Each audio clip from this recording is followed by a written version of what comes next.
Hey, I called your secretary, and she said I would find you here. She was right. You hungry? Not for ribs. Do you mind if I, Sit down. What's up? Well, for starters, I wanted to apologize for last night. I know you thought you were taking me to some swanky party, and then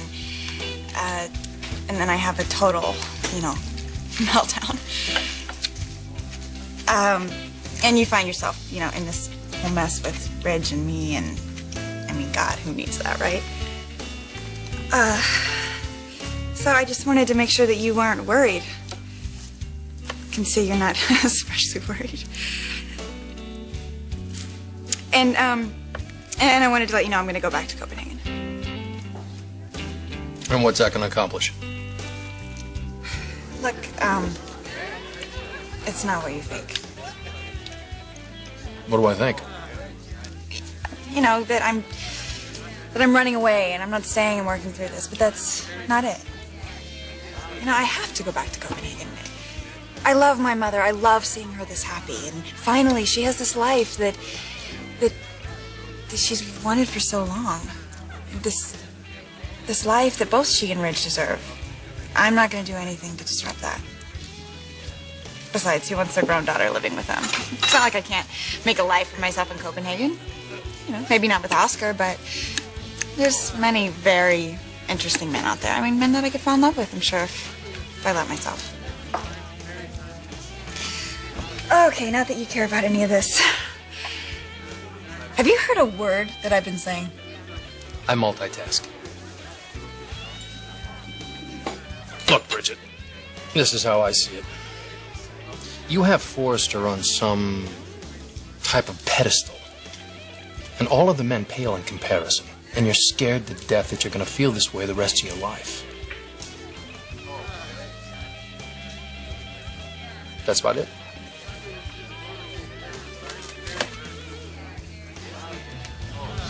This is too weird. What's that? You getting all Dr. Phil on me? I like his show. What you just told me is exactly what I've been trying to define in my head for months, and I haven't been able to. Well, I majored in slip knots and minored in psychology. Seriously, Nick. It makes sense, especially the whole impossible standard part. I said high standard, not impossible. No, it feels the same to me. Well, it's not.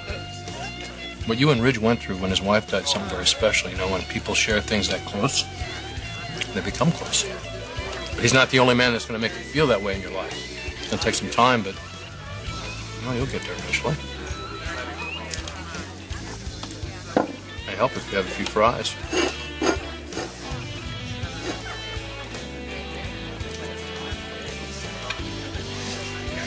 When you say it like that with such conviction, it makes me think it's almost possible. Good. That's a start. Anyway, thanks for helping me see that I'm not a total lost cause. So you changed your mind about leaving town, maybe? No. No, I still think it's the best thing for me to do. Oh, the last thing I want to do is cause my mother more trouble. And I'm afraid that's exactly what I'm doing. You're surprisingly intuitive, Nick Payne. It's Maroney now, and that sounds like a very backhanded compliment. Well, it is surprising. A crusty, unrefined old sailor teaching me a thing or two about my feelings. I can handle crusty and unrefined, but old? I'm being serious, Nick. You're serious that I'm old? No, I'm serious that you are... God, you wear me out. Well, good. On a serious note, I've been through all of this already. I've gone down this path, and I don't want to go down it again. I don't want to hear about this. You're not the first one who has said they put Forrester on a pedestal. Oh, my God, you're talking about my mother. Now I understand. The real reason that you get what I'm going through is because you've gone through the same thing yourself with my mom. And you still are. I am just a man trying to enjoy his meal. Who's still hung up on my mother. When did this become about me? It's just about the simple facts. What facts? Facts about you and my mother. You haven't worked through your feelings for her. Oh, please. I'm happy. She's happy. Everybody's happy. Nick, you are not over my mom. If you were, you wouldn't be living alone on some boat, eating alone, dragging me to parties like some sort of human shield. My God, you analyze things way too much. Do you know that? Look at me. Nick, look at me. You still care about my mom, don't you? Yeah, I care about her. You know what I mean. I don't dwell on things that I can't have.